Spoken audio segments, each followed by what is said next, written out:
we're gonna go out with the homies, have a nice little brunch, order some French toast. Bam! How did this end up being $25? Oh, I got the mimosa, and the French toast was like 13, 14 bucks, when it should be this price right here. That's but cheaper.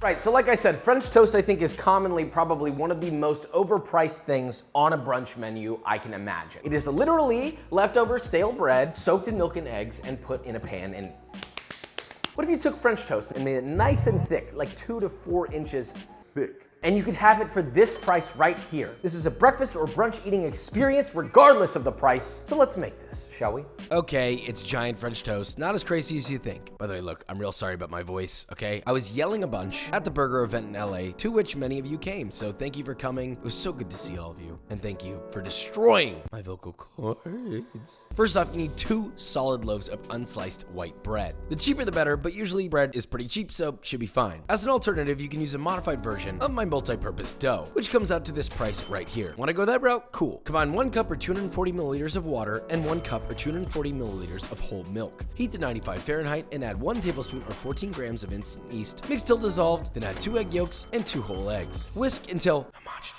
Finally, whisk in 2 tablespoons or 26 grams of granulated sugar, then get yourself a very large bowl and add 5 cups or 750 grams of bread flour, 3 teaspoons or 18 grams of fine sea salt with still combined. Now, if you're using a stand mixer, which is optional, add your liquid to the stand mixer bowl, put it on medium-low, and add your flour mix in a 1/4 cup increments till all of it's added, and just let it mix and knead for 2 to 3 minutes or till smooth, then add 5 tablespoons or 70 grams of softened unsalted butter, and mix for 3 to 5 minutes until you get a smooth, supple dough. If you're doing it by hand, replace the butter with vegetable oil, and add that to the liquid mixture, and of course mix and knead by hand. Nothing than any elbow grease can't fix. Now once you got a big boy dough, shape it into a ball and place it in a large grease bowl and cover with plastic wrap. No name on him today, very sorry. Now once doubled and plump, about 1.5 hours, plop it out onto a floured work surface, divide into 2 even pieces, roll each piece into a rough rectangle, roll that rectangle starting from the long side to create a tube. Place your tube into a generously greased 1-pound loaf pan and repeat with the other half. Gently tent each of your thick tubes with greased plastic wrap, proof for 1 more hour or until it just slightly starts to peak above the line of your bread pan. Oh, so sweet, wow, look at him. Now brush with egg wash consisting of 1 egg yolk and a splash of water, then pop into an oven set to 350 Fahrenheit and bake for 35 to 40 minutes or until a rich golden brown beauty emerges. Now optionally, you can brush it with a little bit of melted butter, which is a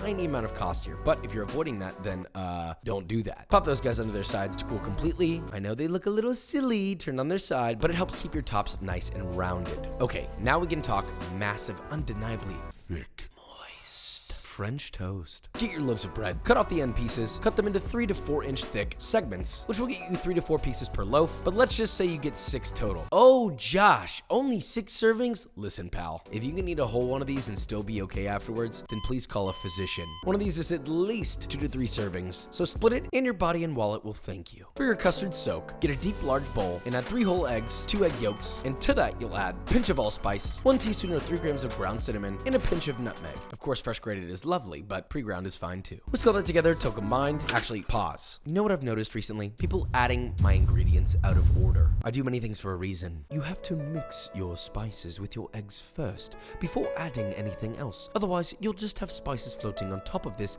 and not thoroughly mixed in. Despicable, disgusting, and unacceptable. It's science, so don't try to be fancy and skip. Once combined, whisk in 2 tablespoons or 26 grams of granulated sugar, and then whisk in 1/2 cup or 120 milliliters of heavy whipping cream, 1.5 cups or 350 milliliters of whole milk. Whisk until you get a beautifully creamy and spiced custard. Technically not a custard, but I call it that because it's gonna get nice and moist on the inside. Okay, it's time to cook these. Preheat your oven to 375 Fahrenheit, then heat a 12-inch nonstick skillet over medium heat. Add just enough butter to coat the pan, about 2 to 3 teaspoons. Once melted and bubbling, add your girthy bread to your custard. Let it soak for about 10 seconds. Gently flip it and soak for another 10 seconds. If the bread is still holding up quite well and it needs more liquid penetration, then repeat that process 1 more time, which you likely will need to. Then carefully transfer it to your pan and let that cook and toast for 2 to 3 minutes. Then flip to reveal what should be a beautifully toasted, thick French toast side. Toast for another 1 to 2 minutes, then transfer to your preheated oven for 7 to 10 minutes or till lightly firmed up and cooked through. Allow to cool slightly, and guess what? You got the girthiest French toast in the Wild West, or wherever you live.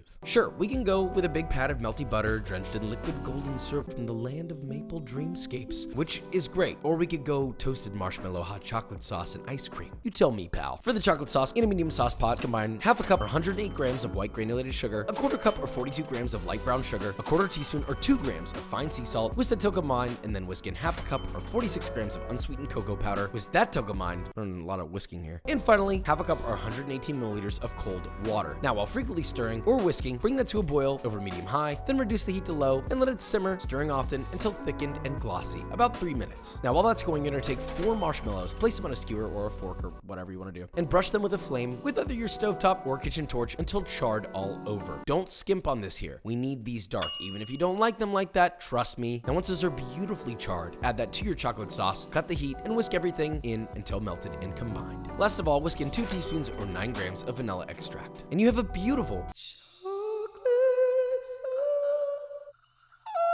all right, my voice is a little too up today for that. The rest is straightforward. Girthy toast down. Drench in your lovely chocolate sauce to your heart's content, and please make sure that sauce is warm, but not too hot. And optionally, but recommended, a fat scoop of vanilla ice cream. Keep it simple, okay? No need to go crazy with ice cream flavors, because what happens is you get this new creation. As the ice cream melts and combines with the chocolate sauce, it creates its own brand new flavor. So fork it, cut it, maybe look at this with a chair behind you, because you'll be out of breath once you see that glistening bite. Now let's taste test these big boys and see if this is the French toast of the gods.